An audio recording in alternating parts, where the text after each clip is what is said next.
ตกตนทัดขนองจัดขยมคือทานสู่สกพิรมแสมสารสุขมได้ขยมสนาหาแต่ตะเพียบទាំងឡាយផ្សំផ្សាយគុណធាគឺជាគ្រឿងអលង្ការមករចនាសម្រងស្តុកតនស្រមៃហាក់ស្ថិតនាឋានកណោនារីភូមិផានបវរតែលំអដូចកងោកពេលគង់ទុំលើ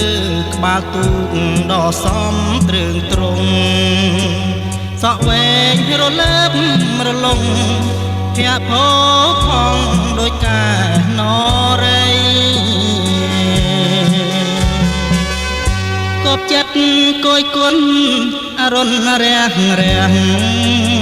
ទូកនេះដេដាស់កំរប្រទះទិដ្ឋភាពមកប្រពៃគប់ចិត្តគយគុណសាយយន្តសម័យ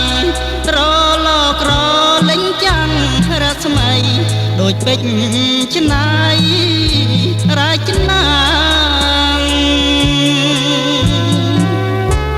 នារីស្លៀកពាំងឆ្លោះពណ៌គ្រប់យ៉ាងអង្គុយក្បែរចុងស្ពានម្កាសម្លឹកសំអាងទឹកដ៏ថ្លា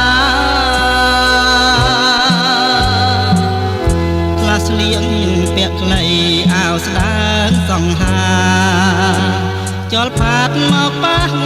កាយាគប់នេត្រាបុប្ផាស្តុកតន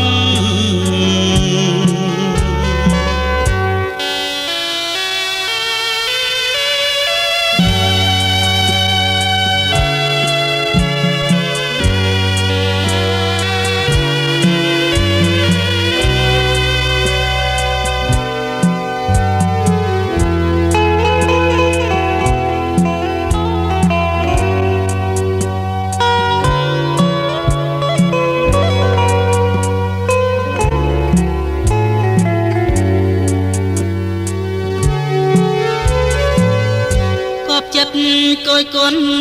អរុណរះរះទូកនេះដេដាស់កំរប្រទះទិដ្ឋភាពមកប្រពៃ